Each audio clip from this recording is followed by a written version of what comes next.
ओम गुरुर्ब्रह्मा गुरुर्विष्णु गुरुर्देव महेश्वर गुरुर्साक्षात् परम ब्रह्म तस्मै श्री गुरुवे नमः। आशी पुराण में वायुदेव जी कहते हैं जो इसके बाद बुद्धि पूर्वक सृष्टि रचना की इच्छा से जो ध्यान हुआ तो तमो में मोह का प्रादुर्भाव हुआ। फिर बीज कुंभ की भांति बाहर भीतर से घिरे बुद्धि मुख इंद्रियां और आत्मा, इस प्रकार से आत्मा वाली सृष्टि पैदा हुआ। आत्मा वाली सृष्टि पैदा हुई। फिर दूसरी सृष्टि में पक्षियों की सृष्टि हुई।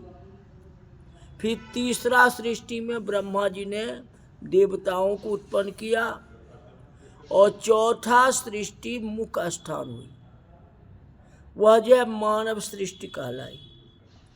ब्रह्मा जी ने 5 सृष्टियां की। प्रथम में इनके मानस पुत्र हुए, जिन्होंने पैदा होते ही वन में तपस्या करने लगे। जब सृष्टि रचना से कोई फल प्राप्त नहीं हुआ तो उनके नेत्रों से आंसू की बूंदें टपक पड़ी। किनको? ब्रह्मा जी के, जिनसे प्रेत की उत्पत्ति हुई। ब्रह्मा जी के आंख के आंसू से जो है प्रेत की उत्पत्ति हुई। तब उन्हें उत्पन्न हुआ देख के ब्रह्मा जी ने अपना शरीर ही त्याग दिया। तब यह देख के भगवान रुद्र ने अपने शरीर से 11 पुरुष को उत्पन्न किया।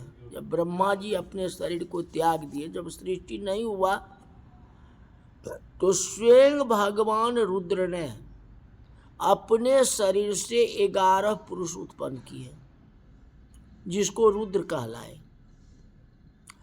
रुद्र प्राण और प्राण महात्मा हुआ।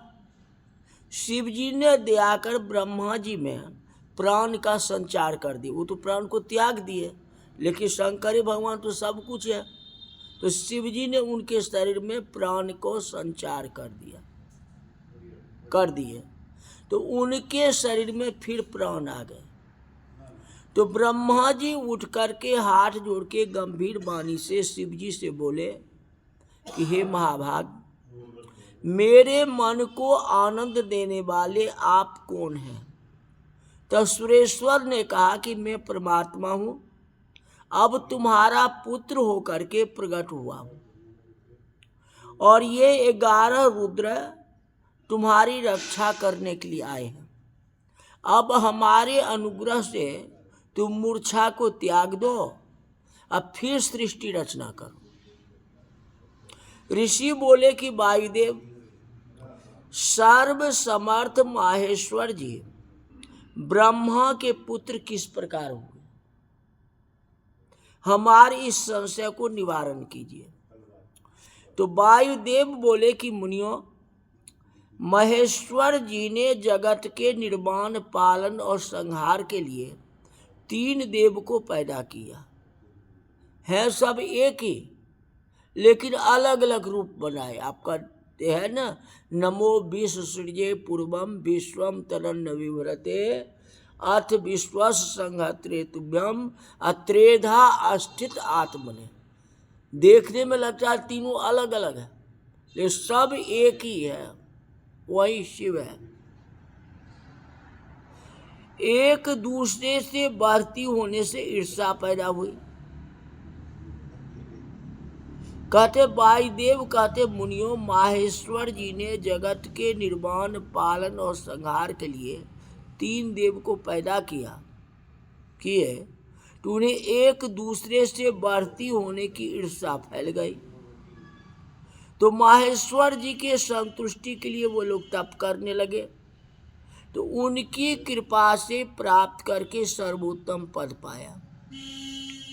किसी कल्प में तप द्वारा प्रसन्न होकर के ब्रह्मा विष्णु को पहले पैदा करते हैं, किसी महेश्वर की लीला से ब्रह्मा ही विष्णु हो जाते हैं, फिर रुद्र को पैदा कर देते हैं। ये तीनों एक दूसरे का पूरक है। राम ही केवल प्रेम प्यारा, जान लेहु जो जान निहारा। तो जिसके पास में ज्ञान होगा वही इस बात को जान सकते हैं। शिव ही ब्रह्मा है, अब ब्रह्मा ही विष्णु है, अब विष्णु ब्रह्मा है, अब विष्णु ही शिव है। एक दूसरे का पूरक है। किसी किसी कल्प में विष्णु ब्रह्मा और रुद्र को प्रकट करते हैं। इस प्रकार कल्प भेद से ब्रह्मा विष्णु रुद्र एक दूसरे को प्रकट किया करते हैं। हे मुनियों, माहेश्वर जी के कृपा से दोनों ही एक जैसे शक्तिमान हैं। अपनी अपनी शक्ति द्वारा एक दूसरे की शक्ति घटाने लगे। फिर द्वंद्व युद्ध छिड़ गया अपने आपस में। उसे देखने के लिए भगवान शंभु वहाँ प्रकट हुए, जो शुरुआत से पुराण में लिखा हुआ है। ब्रह्मा विष्णु दोनों में द्वंद्व हो गया, हम बरा तो हम बरा। तो कहते हैं वो कमल का फूल निकला उसका डंठल। तो एक जो है पृथ्वी को पता लगाने के लिए गए, एक आकाश को पता लगाने के लिए गए। न उनको आकाश मिला न पृथ्वी मिली। हाँ, तो बाद में शिव जी उसका समाधान कर दी। उन दोनों की शक्ति को अप्रगट रूप से देखने लगे। प्रगट रूप से उनके सामने तुरंत प्रकट हुए। उनका दर्शन करके ब्रह्मा विष्णु दोनों ने प्रणाम करके स्तुति की। माहेश्वर जी ने अपनी अमोघ शक्ति से इन दोनों का क्रोध निवारण कर दिया। फिर वहां से शिव जी अंतर ध्यान हो गए। अब कहते हैं रुद्र की उत्पत्ति कैसे हुई। कहते ऋषियों, अब मैं उस रुद्र भगवान की उत्पत्ति का कारण कहता हूं।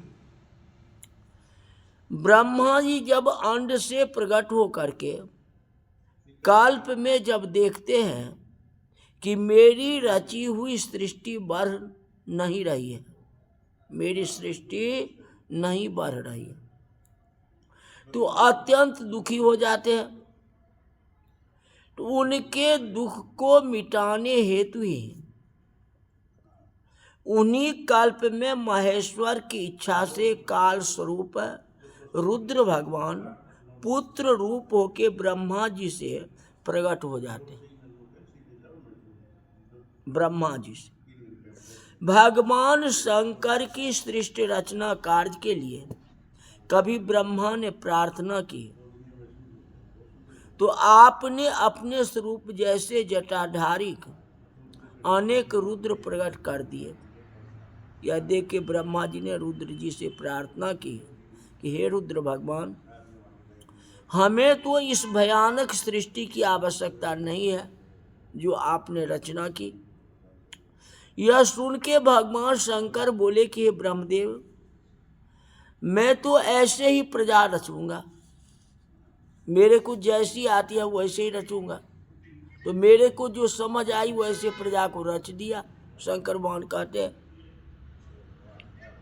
अगर तुमको नहीं विचार है तो इससे आगे तुम मनचाही प्रजा की रचना करो, आप करो, मैं नहीं करूंगा। इस प्रकार आज्ञा दे करके आप प्रजा रचना कार्य में विमुक्त हो गए। तो कहे ब्रह्मा जी को तुम रचना करो, तो ब्रह्मा जी फिर रचना करने लगे। अब आती है शिव और शिवा की स्तुति। वायु कहते जब इस प्रकार भी प्रजा न बढ़ी तो ब्रह्मा ने मैथुनी सृष्टि रचना करी थी। ऐसा विचार के ब्रह्मा जी भगवान त्रिलोचन को मन में विचार कर महातपस्या करने लगे। ब्रह्मा जी ने घोर तपस्या किया जिससे अल्प काल में ही शिव जी संतुष्ट हो गए और उनके सामने में आए। परम शक्ति उनके साथ थी, शिवा। उन्होंने अपने अंग से संतुष्ट हो गए और सामने आए, और परम शक्ति उनके साथ ही थी। तो उन्होंने अपनी अंग से अर्ध नारी मूर्ति की कल्पना की। कौन? शिव जी ने। तो अर्ध नारी प्रविष्ट हो गया। अब ब्रह्मा के निकट गए तो शंकर को इस प्रकार उपस्थित देख के ब्रह्मा जी उठ खड़े हुए और हाथ जोड़ करके वेदार्थ पूर्ण स्तोत्र से उन महादेव और पार्वती जी को तुष्ट करने लगे, मतलब स्तुति करने लगे। तो ब्रह्मा जी बोले, जयेश्वर महेश्वर की जय हो, सर्व गुण श्रेष्ठ सर्व सुराधिप की जय हो, अमुघ माया की जय हो, त्रिदेव निर्मता की जय हो। इस प्रकार वर युवती रूप शिव पार्वती को मैं प्रणाम करता हूँ। वायु बोले, इस प्रकार शिव और शिवा की विविध प्रकार से स्तुति करने पर प्रसन्न होकर के मंद मंद हास करते करते शंकर भगवान बोले कि हे ब्रह्मदेव, मैं तुम्हारी कामना भली प्रकार समझ गया हूं। तुम्हारी तपस्या सृष्टि बढ़ाने के लिए है, मैं इनसे प्रसन्न हूं। यह कहके माहेश्वर जी ने अपने ही अंग द्वारा दिव्य गुणवती परम शक्ति नारी रूप में प्रकट कर दी, मतलब उसको अलग कर दी। पहले नारी और पुरुष दोनों एक साथ शिव जी थे।